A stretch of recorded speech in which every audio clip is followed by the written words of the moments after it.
on a lake. She is dreaming, she is drifting, never been so wide awake. Captured in the moment by the beauty all around her, there's nowhere else that she would rather. Hello and welcome. This is Karen Motikaitis, and you're listening to How She Really Does It, the place where inspiration and possibility meet. Hello. I have the gift for you. I am so excited to share with you today's show. It's an interview. It's been a while since I've been in the interview saddle, but I felt so compelled to learn about my guest's story and then share her story with you. And she's going to come back because we just had such a great time together and I had so much fun going back into the interview seats. So Tembi Locke is here today, and we're going to talk about her book called A Memoir of Love, Sicily, and Finding Home. And the book's title is From Scratch.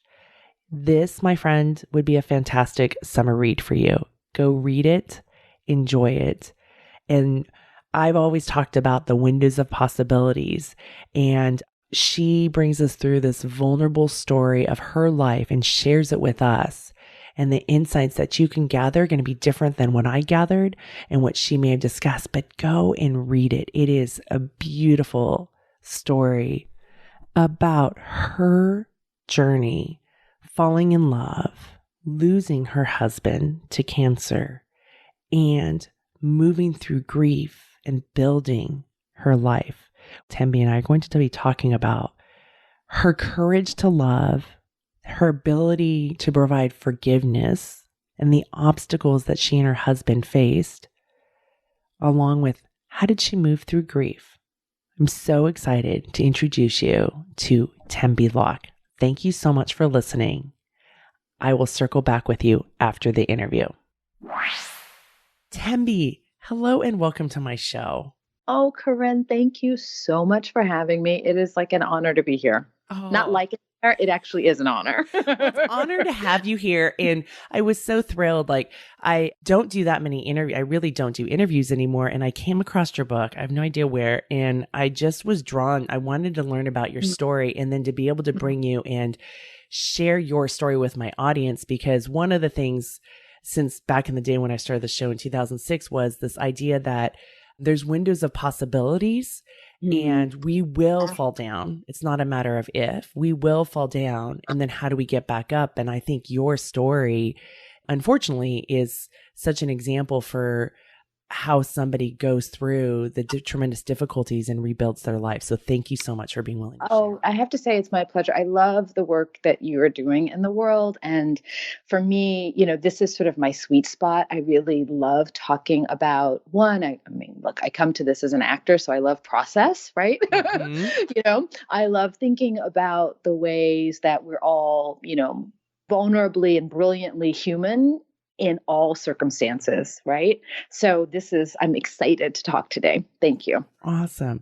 So you have this beautiful book From Scratch, which you guys, I highly recommend going into the summer. It's a memoir of love in Sicily and finding home. And I'm so excited because I'm heading off to Italy next week for the first time. Yes, I'm very excited.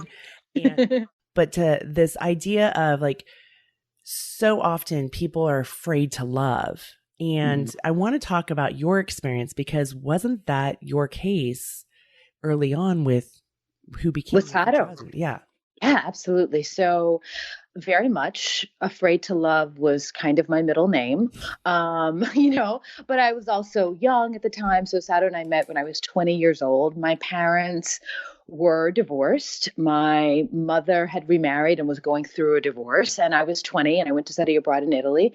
And I had the ways in which young people have sort of young, middling relationships. You're trying to sort of figure out what do you like in another person, how do you want to be in a relationship? So it all seemed very confusing and big. And, I had the kind of like erotic piece down, that sort of piece of it. Like I had that down. I thought, okay, maybe that's all this whole thing is about.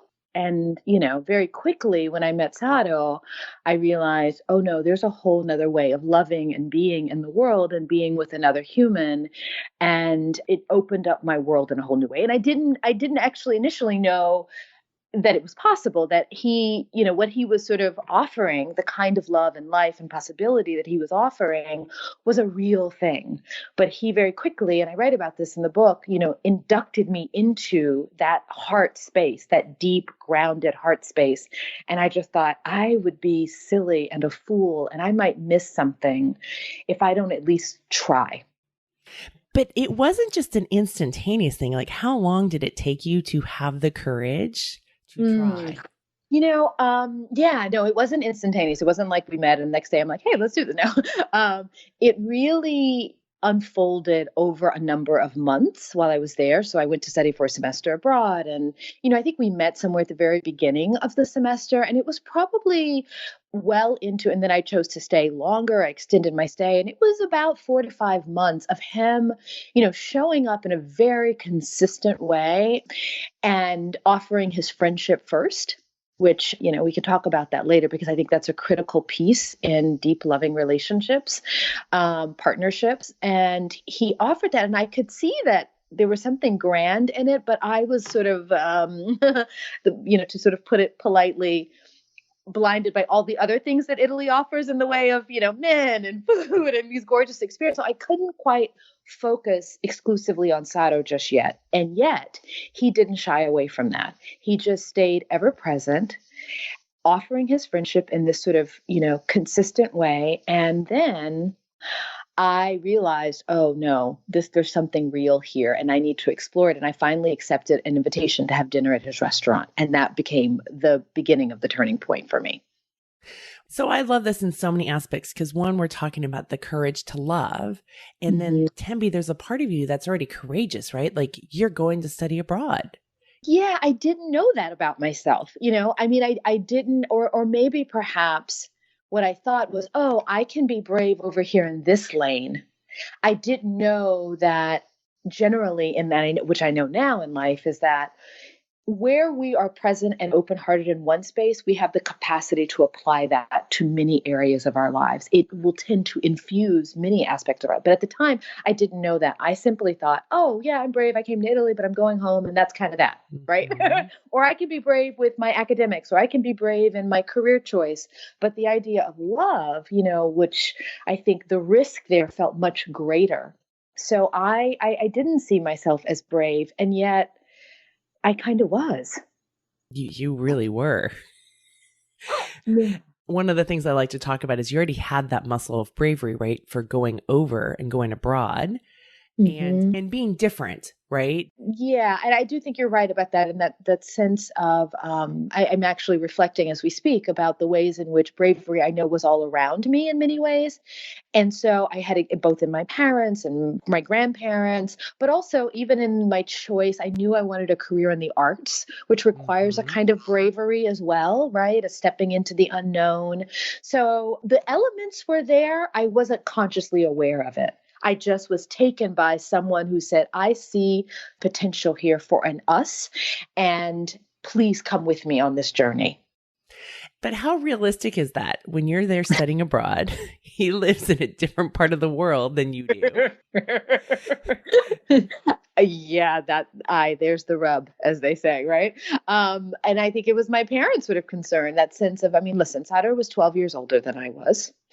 We come from different cultures, different languages, different races, different generations, everything, economics, that all of it was different. There was the things on the surface that would tend to indicate that we are aligned, we're all in different columns. However, that where we were aligned, which is, I think, the essence of what makes relationships works, is we were really aligned in our understanding of what we really value deep inside our souls. And that was the primary alignment that could carry us through all the differences. because the differences actually become an opportunity for ways to really learn and be curious about something that is completely other than what you know. I mean, I didn't know anything about, I mean, I was just learning Italian. I didn't, nobody in my family was a great cook. We didn't sort of use food as a love. I mean, we did use food as a love language in a different way, but not, I didn't, no one in my family was a chef. No one in my family, had been, were artists or, I had farmers a few generations back. But Sato was very, there was a wonder about the ways in which I was very curious about all these different parts of him that to me were very fascinating, but were very different from me. So with these differences, again, it wasn't something that you learned in the very beginning, right? He was just steadfast. Like he knew what he wanted. And it was like, we don't need to think logically about this. It sounded like he really led with his heart of what he wanted and what he was committed to. Even as you may have, I think there were some other hookups or other interests that you had that you would stray to. Tell me where I'm wrong. No, you're totally right. You're totally right. I mean, look, I wish, and a part of writing the book was sort of really trying to unpack and understand my 20-year-old self, right? And I think in a lot of ways, I felt very proficient in my, or very rooted in my identity as a good student, as someone who was creative and artistic, as someone who, in some ways would take risk, but within certain spaces. But I also could be incredibly logical, incredibly like, here's my task, here's my list, let's check off the boxes, And so in a lot of ways, when Sato came into my life, while I was having, sort of other very unsatisfactory, random relationships, I write about, a hookup here and there. And I kind of, I think I was bumbling through all of that, those sort of very unsatisfactory experiences, right? Which, on the one hand they were, right? I don't need to, parse that out too much. On the one hand they were satisfactory, but on a sensory level, but emotionally in my soul, they were not satisfactory. And I had this awareness that, oh my gosh, life could be going from just one of these to the next, over and over and over again. And that was kind of frightening. And then here was Sato, who was saying, here's another way of moving through the world, which can include all of the beautiful sensory and aesthetic beauty, but also anchored in something much, much, much, much, much deeper. And he really did lead from his heart. And I was it kind of fascinated me. I was like, can people even do that? Is that, and yet he was like, yeah, and here's how. So I really think Sato, in a lot of ways, I can understand now that what he was really doing was sort of showing me and teaching me another way of being. And some of that, I mean, he was not consciously aware of. I mean, he wasn't, like, hello, let me teach you how to, he was being who he was. Right. And he was effectively being so incredibly authentic that you couldn't help but fall in love with him. Right. And so that was like, there was no logic to sort of impose on that. It was just like, oh, it felt as real and as right as the air I was breathing. It sounds like he was just so grounded and filled with love. I call it being rooted in love, that, your uncertainty, your feeling of vulnerability, right? Maybe, I don't even know if you felt like anxious, like, oh, but how would this work? His groundedness got you to shift over to his energy instead of him shifting over to yours. Absolutely. Absolutely. Absolutely. I credit him, and I did when he was alive. And I was always saying, it's because of him that we had this relationship. It wasn't some like, oh, I was just wise enough to know, he was the one. No. He really made space for the possibility and then held that space and then showed me what it was like, because I could be a little, you could tell it to me, then I need to see it, then I need to taste it, then I need to feel it. It took me a while to really integrate it into as a real thing. And I think the thing that the grace in Sato's life and who he was he kind of came into the world, or maybe he cultivated over, his lifetime of sort of being able to trust grace when it happened. And then he just didn't question it. And that was very seductive, in a lot of ways, intellectually, spiritually, romantically, because I'd never really been around someone who trusted that much. Now, he would say he was always, he had his insecurities and all this. I'm not trying to sort of paint him as some, love guru, he was like all of us with, the ways in which he struggled and was, sort of seeking to be better. But in this one area, he just kind of trusted himself. And that allowed for an us to be. It reminds me, Tembi, of when you go on and talk about, the summers in Sicily and when your parents were coming for your birthday, your 44th birthday, and the fact that they eat at home. The Sicilians eat at home. This is what we do. We don't go out to eat. We don't do this. This is what we do. So I call it brain juice. There's like no decision fatigue. There's no brain juice wasted. Right. Oh my gosh. I need to borrow that. I love it. And that sounds like, so again, like you had the courage to go abroad in this container, which is it's socially acceptable when you're a university student, right? This is what we do. Yes. And so we may not realize the bravery in that, but it is brave. I mean, you're an African-American woman going to Italy by yourself with a certain amount of money that you then blow, right? Yep, exactly. No, I can see now I was playing in a high risk space. I mean, you know what I mean? Insofar as not risk in terms of potential danger, but just risking things, risking the idea that, I could fall flat on my face. I mean, there was also the issue of, I actually still have to graduate on time. I was not, from a family that could just like easily make this happen for me. Right. So the stakes of both really showing up academically, graduating on time, and I had to do it with a certain GPA to maintain my scholarships. And yet here I am in another country learning another language. Oh, and by the way, I'm having relationships, which, that doesn't make sense, and let me go try to travel when I can on the weekends. I mean, I was juggling a lot of plates. And then, of course, it all falls flat because I ran out of money and I had to start working.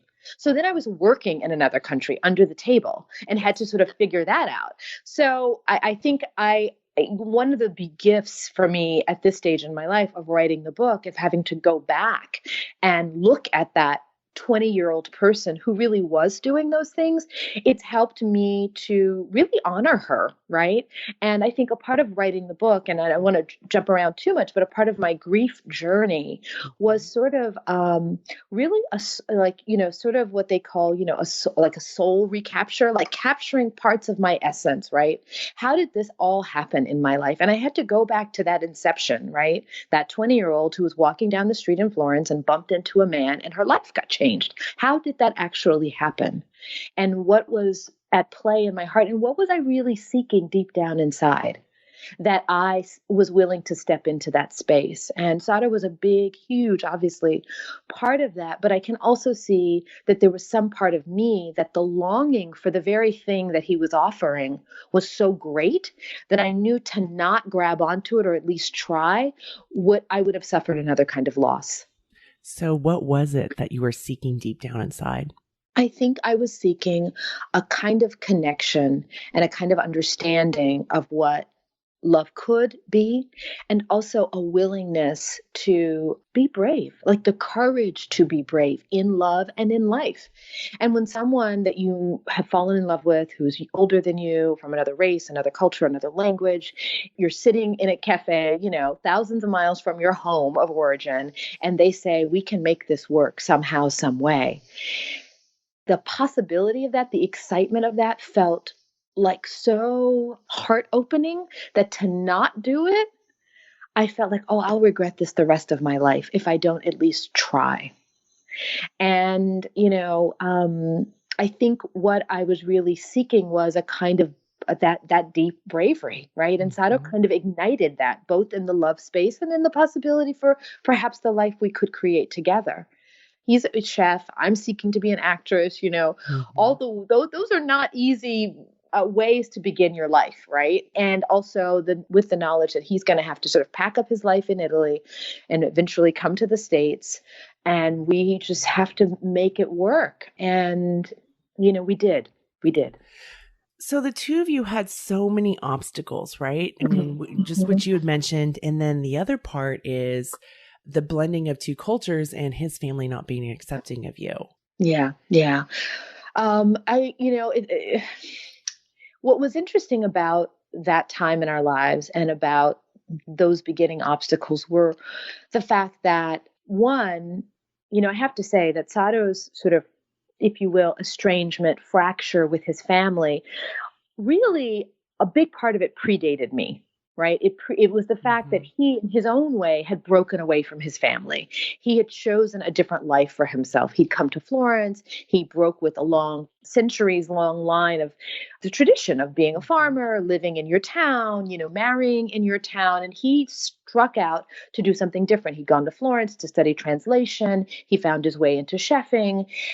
He loved poetry. So he was already kind of an outlier, and the ways in which his family didn't understand that and felt their own disappointment that somehow they had done something wrong by not raising a son who wanted to do what everybody else did, right? So that by the time we met and we fell in love, and it was very clear we were going to build a life together, I was sort of icing on a cake that was already baked. Right. Right. So that cake of fracture between father son, between the cultural rifts, the generation, that was already there. What I added to that in a very dramatic way was the fact that I'm American. And for them, Sicilians, and particularly of his parents' generation at that time, they thought, oh my God, all Americans, they divorce. Why would you marry an American? Like, what the heck? And by the way, I had divorced parents. I'm Black.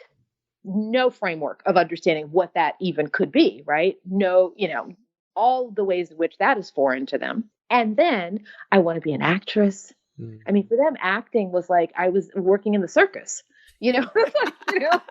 I mean, there are those, listen, there's a lot of history around the fact that actors for a longest time in the imaginations of people were like a rung above, shall I say, being a prostitute, you know what I mean? Like actors are like, not always been, and in many places in the world, not looked upon in the highest regard, So for them, when you put all of that together, it was too much for them.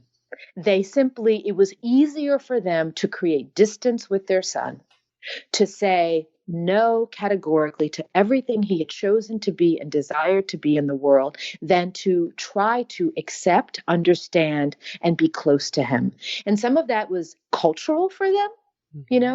I think there are many movies about, the Sicilian family, and I don't need to go on, about that. But I think some of it was cultural, and some of it was they didn't know how to be with each other. And so I further complicated the situation. And so we definitely had that as an obstacle.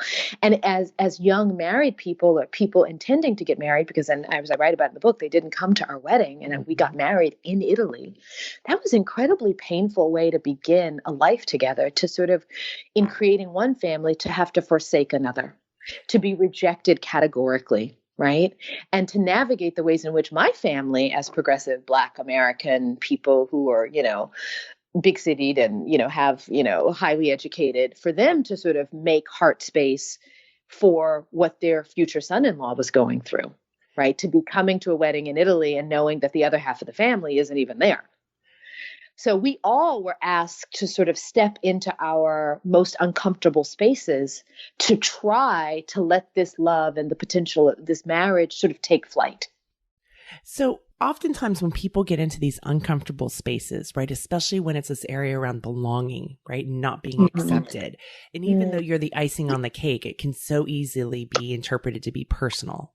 Yeah. And oftentimes then what happens is people then have doubt. Oh, maybe this isn't right. Or they use that this is a sign, this is not the right marriage. I see. Did any doubt ever get triggered in you with these obstacles, with these uncomfortablenesses of building this life with him?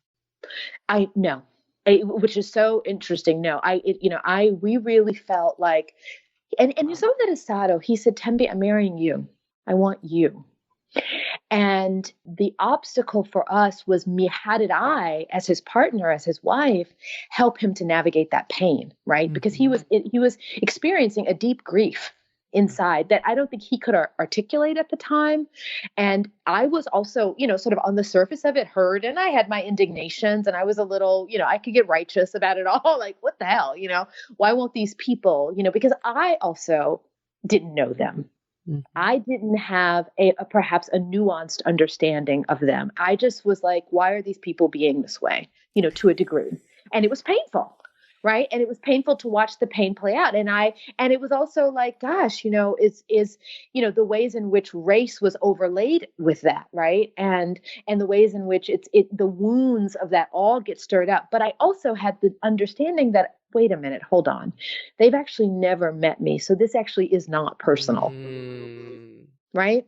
They don't like the idea of it, much like they don't like the idea of lots of other things. And to some degree, I don't like the idea of the way they're being right now. So we're all kind of in a stalemate, right? We were all stuck. And yet I never doubted that Sato and I would not find our way. And perhaps the fact that we had a geographical distance, right? His parents were in another country. They spoke a different language. I mean, that kind of, just sort of on the surface, the given circumstances created a kind of separation already. But I knew that ultimately for Sato and I to really be deeply in a long-term, successful and healthy marriage, we had to address this rift. Because if we didn't, it would create a silent space in our marriage, a kind of untouchable that I wasn't willing to have. So that became, for me, more than for him, a driving reason to sort of go to Sicily and forge or try to be, what I call like an ambassador of reconciliation. I was like, I will be that person in this, story. I will try, and some of that I came to naturally because I'm, African-American in America, having, watched the ways in which my parents, moved and grandparents through the Jim Crow South, that understanding of sometimes we do have to be ambassadors to sort of a higher way of thinking. Mm-hmm. But I never expected I'd have to do that inside my own marriage. And yet I did. And yet I had to, because to not do it, I couldn't see the pain on Sato's face any longer. So it sounds like you tapped into that bravery muscle that you have, right? Mm-hmm. And then this ability to work through forgiveness of his family, right? And being more compassionate, of understanding that maybe they just don't understand and I don't understand them. Mm-hmm. And how do we go? And the goal is to bring in this connection and bring us together instead of being divided. Yeah, I definitely desired that. And I think some of that, it's funny, as we're discussing, you're helping me to sort of see even another layer in that, which is that I think to some degree, a part of my early wounds, even as a child of divorced parents, was about seeking a tight family unit, right? When you have your parents divorce and that separates, I think that there's a wound there that you carry as a child. And I think to some degree, as an adult woman who was then married, seeing that fracture with Sato it stirred up something that was kind of, I couldn't live with it. It felt off for me. And so I wanted that reconciliation very deeply, I think on an even deeper level, which I'm only, it's coming to me now as we have this discussion. But I definitely wanted to flex this idea of reconciliation and forgiveness. I mean, that's a big thing in my family, personally, for many reasons. And, I remember my grandmother talking about stories of forgiveness that she had to do, in her family, in a society. My family has always had to do a lot of forgiving, for many different injustices and wrongs, right? And the forgiving sometimes can just be making peace with it. Mm-hmm. And so I don't know that I went to Sicily, or that first trip was about necessarily forgiving them. I don't think I was there mentally. Mm-hmm. I think I was more about, let's create a space for some type of peace, right? Let's just make a reconciliation. The forgiveness can come later. It's sort of like in South Africa when they did the Truth and Reconciliation Committee after apartheid. At first you have to just claim what happened. You have to say, you have to sort of dismantle it, and then you can begin to do the healing later. So I don't think I was thinking about the healing part. I was thinking about, we need to at least start the process of create a bridge to them. And I knew that if we gave it our best shot and we really tried, maybe there could be something later and down the line. And of course, that did happen. That first trip, that when we go and, we meet Sato's family, or I meet Sato's family for the first time, and he sees them for the first time in many years, it did become an opening. And I kind of thought it might be a one-off. I didn't know, because life is full of surprises. Mm-hmm. I didn't know that it would become a catalyst for something much, much, much bigger. And here's why I appreciate your story so much, right? The love of your life, right? this man who you love so much. It wasn't you went to Italy and you met him and you were head over heels, right? It's not the Hollywood movie. Mm-mm. And then this process of reconciliation, that it wasn't like, okay, we're going to forgive. It was maybe we can build a bridge and we don't even know where this is going to lead. But you knew the pain of your husband's face was too great. So you're willing to once again be brave. And you have a line in your book and you say, I'd have to try to illustrate how life required constantly repairing and rebuilding relationships. Yeah. And that is the kind of, look, when we choose to have people in our lives, we are all at different times moving through so many different life changes, different understandings of ourselves, of each other. There are ups and downs. I mean, look, I have I have a hard time sitting and being fully present and compassionate with myself. Okay? With myself. Okay? So to extend that out to other people, person or persons, becomes work. And it is the work of relationships. It is the work of our life, right? Because if you're choosing to have someone in your life and really be in your life, and one of the things I do know about myself is I like to be present for things. So if we're in each other's lives, then let's really be in each other's lives, right? Let's really do it. And that can look many different ways over many different decades and different incarnations of the life we're trying to build and make and live through. And so the constant repairing, checking in, unpacking, and in a way you have to be in contract to do that with the other person. That doesn't happen spontaneously. And it's certainly not a one-way street, because it's a reciprocal agreement, whether you consciously state it or not.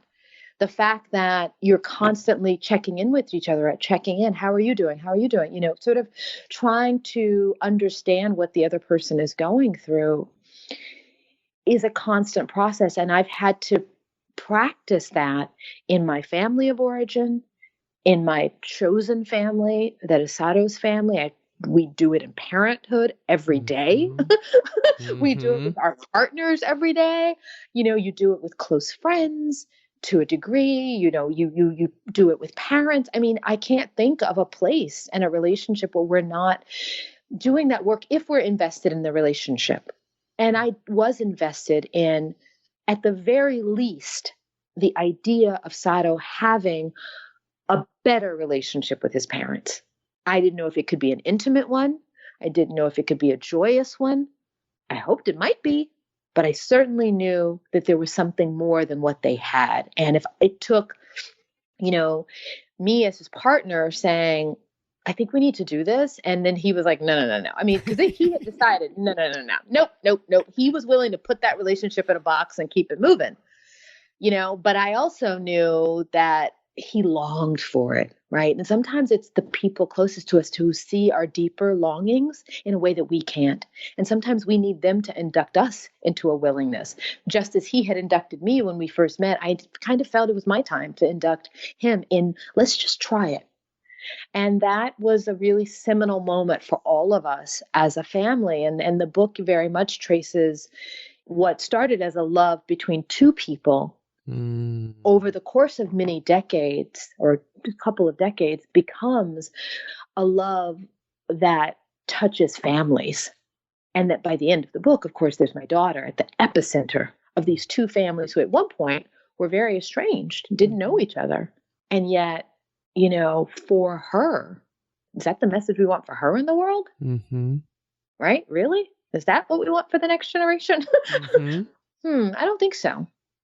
So I sort of had that felt sense when I had the desire to write the book. But as I was writing it, and for those who have read it or who will read it, the journey where I arrived at the end of writing the book was a newer awareness of what really the depth of what we had all, as in our own way, tried to do, not knowing that we were trying it. We were just sort of making decisions from a heart place through difficulty, through incredible obstacles. And I actually thought that the biggest obstacle in my marriage with Sato would be the thing around his family. And of course, that proved not to be the deepest obstacle. The deepest obstacle was yet to come. The deepest obstacle was his diagnosis. Well, and before we go into that, like looking at building this bridge and how important it was to build that then for what was to come. Yeah, gosh. And thank you for saying that because, in hindsight, I can see that now, but I didn't know it at the time, Mm-hmm. right? At the time, it was like, let's just, let's do this. Let's build this bridge. But when his diagnosis happened, the fact that we had done that repair work earlier, right, really gave us some foundation, perhaps still tenuous, but it gave us a foundation. It gave us a place to now have to navigate this other new terrain, right? And all the emotions that go with that. And his family got the benefit of reconnecting with their son, not solely Mm-hmm. because he had just been diagnosed, but because they'd already done that. Yes. I can only imagine the pain and the kind of loss and grief and regret that they would have carried had that work not been done beforehand, because none of us knew that a diagnosis was coming. So let's talk about the grief and the your ability to move through the grief of the diagnosis, the grief of his passing, the grief of I have a 7-year-old daughter, and how do we get through this? Wow, I spent a book trying to talk about that, to a degree, Corinne, because it's so much. I mean, one of the things that I was aware, I mean, almost immediately when he was diagnosed, immediately I felt grief. I didn't articulate it with that word right away, but there was the grief of the life I thought I was going to have and the life that now life was presenting to me.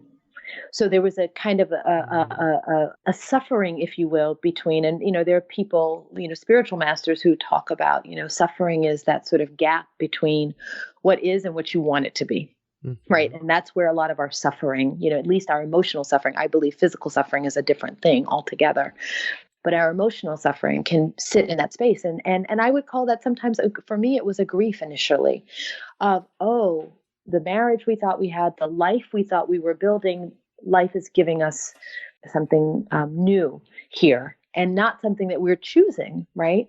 So, and then there was watching the physical grief of his body changing through chemotherapy. There was the grief of not being able to start a family, perhaps, because the chemotherapy changed his sperm count, and the ability to conceive was at jeopardy. So there was a lot of grief packed into just being diagnosed, and then the years of treatment. I mean, he was, I was a caregiver for 10 years. And we navigated critical illness over that time. And I had a lot of grief and even anticipatory grief, which is another concept that I didn't know at the time, but I learned about later, which is that sort of awareness that death is coming. And to some degree, you're kind of trying it on. You're trying on emotionally, like what that might feel like, but you can never really try it on. And because it is so utterly devastating when it happens. And so I have experienced many, I think there was a long grieving process from diagnosis through illness. And then, of course, at the time of his death, then there was yet another whole way of grieving that hit immediately and took me years to integrate, to navigate. I mean, there's that first piece, right? Those first, for me, I call it the feral stage of grief, which for me was not months. It was, well through the first year into the second year. And, there are many great books and I'm not a grief expert by any stretch, but I do try to share as much as honestly and as openly and authentically as I can of what that looked like in my life. And for my daughter, because as a parent, I was not only grieving the loss of my husband, but I was also trying to navigate and hold up a grieving child, right? And to allow and make space for her grief. And so we were two grieving people in the same home, but grieving different relationships, and the ways in which that could sometimes look the same and the ways in which that could be radically different at times. And yet as mom, I often say that, some of the ways in which I really pulled myself forward, and I borrow that term from a Sicilian phrase, to tirarsi avanti, which means to sort of pull yourself forward. The way I pulled myself forward often was because of my daughter. Needing to show up for her, even if I wasn't convinced I could show up for myself. And in some ways, my motherhood became a grace in my grief. Is that what allowed you? Because let's go back to after he passes, you're an actress. You've just missed getting on new shows. I'm sorry. Oh, yeah. Right? Because you made that conscious decision of, I need to be with him and I'm not going to go put myself out there. So when we just even talk about, for so many people, the instability of work being an actress. Oh, Jesus. That's its own grief. Right? And you have these medical bills that have come in. There's not steady work right now. And you have a daughter with private school in LA, and you go to Sicily this summer. And you think about so often of how when people are in grief sometimes, or when they get into this place of fear of the unknown, and they may ratchet it up and not allow themselves that space to grieve, like you gave yourself and your daughter to go back to his home place. And have that space, not really knowing how it was going to work out, and if you were going to get along with his mother, to really be connected, because you were still, tell me, you can correct me where I'm wrong, but I believe at that point you were still an outsider. I mean, you were his wife, but there's, in part of their culture, there seems to be a very, a line between outsiders and insiders. It's their own self-protectionism, right? It's their own armor. So I guess my question is, was it because of your daughter that allowed you to, again, not go into this panic mode and say, no, I must work here because who knows when I'll get work and I've got all this uncertainty? Well, wow, thank you for bringing that actually forward, because I think there's a couple of things inside this conversation. One is the acting piece. So my work really is about my instrument. My tool is my instrument, my body, like how my emotional life is my tool as an actor, right? And it was very clear to me in my deep, deep state of grief that I was not present, and I could not be present in my work. I just couldn't, not in a deep way and not in a consistent way. And that kind of scared me, because I'd always been able to sort of access that. But I had a big event happen in my life, and it was really hard to read a script, unpack it, imagine myself as someone else, to really transport myself into a character, because I was so lost in my own deep emotional life that I was in, right? So I knew that there was some work I might be able to do, but there was some work I couldn't do. And I felt if I couldn't reconcile or couldn't find a way to kind of escort myself back into my heart and in my body as much as I could, I didn't know what kind of work I was actually going to get as an actress, quite frankly. And so on the one hand, there was a bravery in it, insofar as, yes, I knew I had to just trust, okay, Tembi, there will be more work. Even if you take this break, there will be more to come. You have to trust that. And I have had a career. I've had ups and downs in my career. And in fact, over the during the time of Sado's illness, there were times when I worked more and there were times when I worked less. And so as an actor, one of the things I think, kind of helped me there was that sense of, you got to trust that your part is coming. The part that is meant for you is going to come. So if you need to take a break now to help refuel and ground yourself, then please do. So some of that decision, I had the fear, but I just had to rise above the fear and take the leap. The other piece was, yes, my daughter. I also knew that for her, she needed to be, and she needed to see us staying connected to her family and to her dad's family in a way that I couldn't give her here in LA. And I knew that there might be something beautiful for her. I didn't know what it would look like by being with her grandmother. And the kind of love, because there's nothing like a Sicilian grandmother, right? And the kind of love that they will shower on you, and the kind of way in which she could bring, a kind of closeness that we could kind of close ranks together, not in a way that's shutting the world out, but in a way that is kind of circling the wagons of our love and even our loss. And I couldn't do that alone by myself, that there was a whole part of her identity and her family that was sitting thousands of miles away. And it was up to me to get her there, to try to create some kind of closeness there. And I also hoped that, basically, look, I mean, Sicily is a beautiful healing place in a lot of ways. I mean, at the level of the food and nature, and there's something about the natural world of like escorting myself and us to a place where time is slowed down, where life is brimming, right, with literally the summer harvest, that there's something like at the very primal earth level could be potentially quite healing for us at a critical time. So it was all those reasons that I needed to sort of anchor myself as an actress a little bit more, that I wanted something for my daughter, and the fact that I knew Sicily held the promise potentially of a kind of deep sensory and like at the level of like the earth, at the most prime, literally the elements, sun, wind, or the earth beneath us, it could be quite healing. And so for those reasons, I was willing to try. I was willing to get on that plane, that maybe in some of all of that, there might be something good could come of it. And that became the launching of us getting on the plane. And of course, the other piece was a promise I'd made to Sato about going there. So for all those reasons, we went that first summer. And then, of course, what we find and the connection that we found in that first summer became the genesis of returning again and then returning again. So it was, there was bravery in there, but there was also, I guess, maybe kind of there was a hunger or a desire for something deeper, again, that I couldn't fully articulate, but that I wanted, maybe if I had to put it down in one word, it would be a kind of a closeness to both him, a closeness to family, a closeness to a kind of love that I felt was there if I could just get there.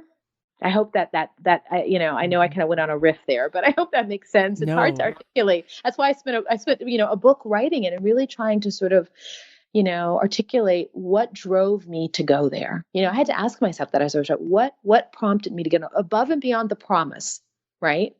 Because one could say, oh, well, Sato was passed, so you promised that, but did you really have to do it? Mm-hmm. But I really did have to do it for Zoella, for myself, and for him. Mm-hmm.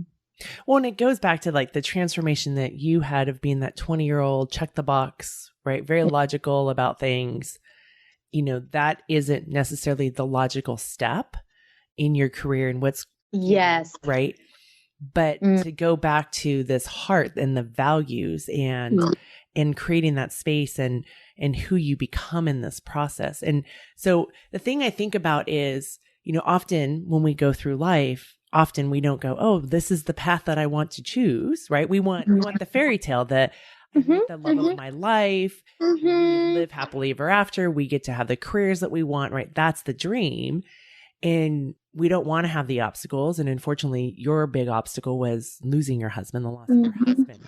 My question for you is, who did you become in this process of loving sorrow? Thank you for asking that, Corinne. The thing that keeps coming to me is this sense, and I get emotional when I think about it or when I feel it, actually, not even think. I became a more courageous person in every sense. There's, being a caregiver is one of the most courageous acts anyone can ever, ever, ever do in life. It is honoring. It brings us to the knees of our humanity, right? And you have to be courageous to do it. And so there's that piece, the courage piece, which I had to sort of refine and hone over a decade of being a mom and being a partner through all of that. But after Sato's passing, I think in some ways, strange and counterintuitive as this may sound, losing the great love of my life made me want to reach harder for love for the time that I have left.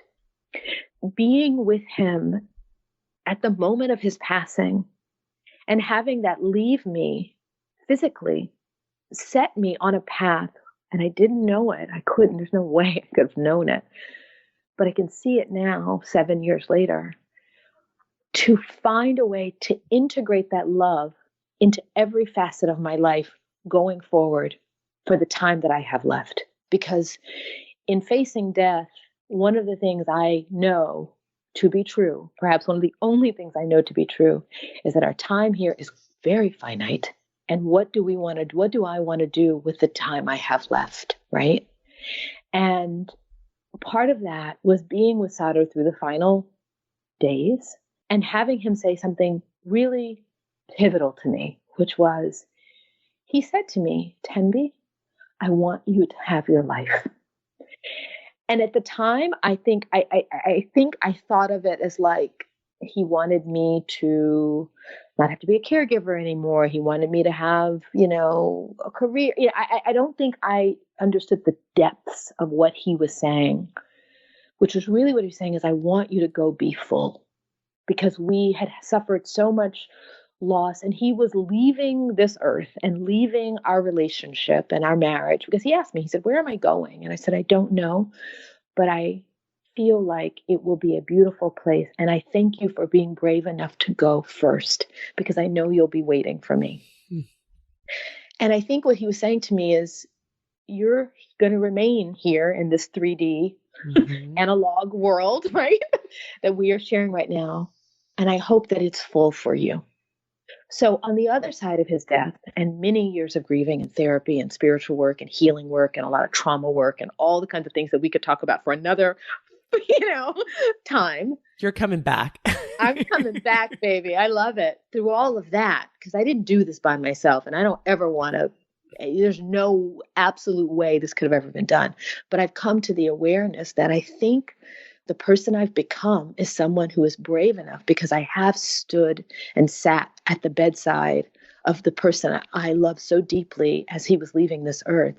It ignited a kind of courage and love in me to do something meaningful with the time I have left. And that's the person I've become through our love and through his loss. I could have never imagined that. I mean, we don't imagine those things for ourselves. I was just happy to be married to a beautiful chef who made great meals and have a beautiful daughter. And, I thought that was going to be the promise of my life, and maybe have a great, artistic career. But life has asked something much deeper for me. And I guess I have the bravery to answer the call. Are you stronger than you ever thought you realized? Yep. And I'm still scared every day. When this book is coming out, I'm terrified, mostly because it's so incredibly vulnerable. And as my sister, who's a writer, has said, Tembi, you're letting people into the deepest parts of your psyche. You're letting people into your soul. And the ways in which the sharing, the reliving so that I could share, taught me that I'm brave. Mm-hmm. But also now that each day I wake up and I know that I've put something out into the world to share. One, because I felt so deeply moved to share it, but now the ways in which I'm seeing that it's inside of this one story is everybody's story. Mm-hmm. And, I have people near and dear to me who are caretaking for me now, because this isn't easy. It's not easy to be so to the bone, open and honest and in this way, right? And yet I can't imagine myself doing it any other way. I can't. I just can't. I think that is really what I've been brought here to do. And I don't mean exclusively just this book. I mean, it's a way of being in the world. And it might be another book. It might be other sort of, professional or artistic endeavors. But it really, at the end, it's about how I am in my life with the people I love and care about. But we need to know what happened. like what happens next? Yes. I'm like, I'm still figuring out. I'm writing. I'm literally writing I'm writing about that. I mean, one of the things about what happens next is some of it is, this beautiful new career turn I've had as a writer. Like I never saw that coming. Right. Mm-hmm. I mean, I think I kind of desired it deep down, but I don't think I, was giving myself permission. And so some of the bravery was just even being brave enough to say, I'm going to write this book. I'm going to try to put all this down in 300 pages. Right. And in some way, to the best of my ability, that kind of bravery. But so there's some professional changes, and then personally keeping my heart open, right? Mm-hmm. And watching Zoella grow and allowing for love in my life in all of its forms, right? Because that's also what Sato said and wanted for me. And thank God he said that to me. Thank God. Thank God. And so did his mother. Yeah, I know. I know. Which is not an easy thing to say. No. Not an easy thing to say. But I think when we love people as he loved me, as she loves me, as I love her, we want just what is best for them. And that includes opening your heart to perhaps new love. Well, and what I recall from the story you shared in the book about that conversation was she was giving you permission, like you loving another doesn't mean you didn't love him. He will always be a part of you. Absolutely. Absolutely. Absolutely. And that is some brave speak coming from a Sicilian mother-in-law. Yes. Well, yes. I mean, especially her only son. Her only son. And then how, I didn't know about their culture the way that you had described, right? And how they're so protective of each other and so loyal to each other. So for her to say that, right? And the relationship that you guys had cultivated over time. So Tembi, I really thank you because yes, your story does matter. I thank you for sharing it and for being brave and vulnerable and, opening up, areas that are inside of you and things that you did that maybe, aligned with the choices that you want to make. And even there's that one comment when your husband is sick and your friend just, says, you have to choose this. And I mean, really choose it, right? Where you have to choose to be all in and be a caretaker. And we all struggle with the difficulties and the obstacles in our lives. So I just appreciate you sharing your story. Your words do matter. And one thing, if I can, as we wrap up this interview, is give you very wise words from Brene Brown. If people aren't in the arena with you, their opinion doesn't matter. Oh, thank you for that. Thank you. Thank you, Brene Brown. Yes, that is, I'm going to carry that. Yeah, because I realize as I've written a book about loss and love and grief and illness and end of life and motherhood and identity and race and culture and all of these things, right? And different people find different pieces of the story they like. But for me, it's all one story. Yes. And this is your story and this is your truth. And thank you for creating a window for us to see that and walk through it with you. And then a friend of mine, and she's been a guest on my show, Betsy Rappaport. And she's been a longtime editor and she's worked with Martha Beck on a lot of her memoirs. But one of the things that she tells writers, because they'll say, oh, well, I don't know if this will make a difference and I don't know if this will matter. And her comment is always, how many people's lives need to change for make it worth it for you to go through the grueling task of writing? Yeah. And then her answer is, what if it's one? And what if it's your life? Mm-hmm. Thank you. Thank you. Thank you. I do. My prayer for the book, and this is where I do think Sato is still with us, and his, that his love extends far beyond me, but can ignite the fire in so many other hearts for whatever that looks like in their lives. Mm-hmm. And that's an incredible. And so to have written the book that might do that in the world, well, that's pretty friggin' remarkable, yes. And it can be two people, it can be one person. And even for our daughter, she will have this story of her dad told through my lens, Other people might tell a different story of him, but this is the story I told of the life we had. And that be something that perhaps will ignite her life sometime down the line when she needs it most. Yes. So what a great gift to yourself, to her, and to those of us that you've given us this privilege of going through. And then the people who's, aren't in the arena with you and, they have their own armor up, their opinion just doesn't matter. We're going to have pasta in this arena and make good, delicious food and have wine and, There we go. Be delightful. Thank you so very much, Corinne. This has been just an honor at the deepest of levels. So thank you. Well, thank you for having this conversation. This has been, I love these kind of conversations to go deep. And I do want you back so we can even talk more about let's moving through, right? And how it's not done alone. So thank you. Absolutely. Have a great day. Wow. That was real, authentic, vulnerable. I'm so grateful that Tembi came here and shared with us her insights, her discoveries, and her journey with us. Some of the things that she talked about, I want to just circle back with, like her husband's ability to trust grace when it happened. He didn't question it. How often can we do that in our lives? How often do we second guess ourselves and we get into the logical brain instead of really going down inside?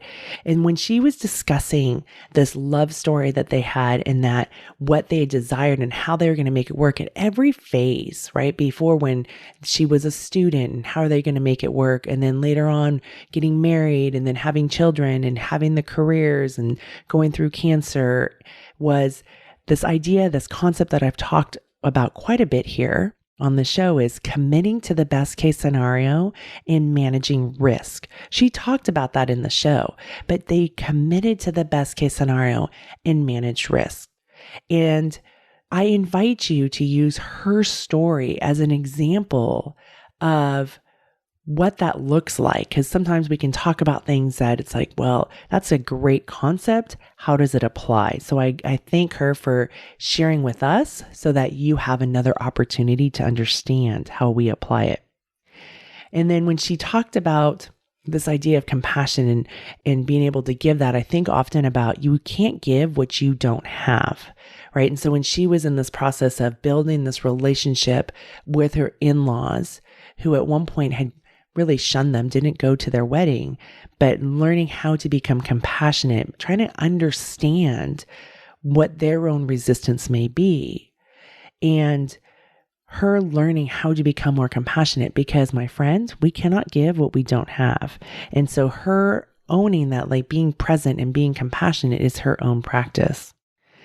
And then finally, I just want to say this idea of moving through grief and being able to love again and using that love that you had from a previous relationship to infiltrate all arenas of your life and really realizing when she talked about, time in our lives are very finite. It made me think of my favorite quote from Mary Oliver. What are you going to do with this one precious life? So I leave this show with you to reflect, to embrace, to think about your own life. What can you take? What are your takeaways from today's show with Tembi? Thank you so much for listening. I'm smiling big for you. On a lake, she is dreaming, she is drifting, never been so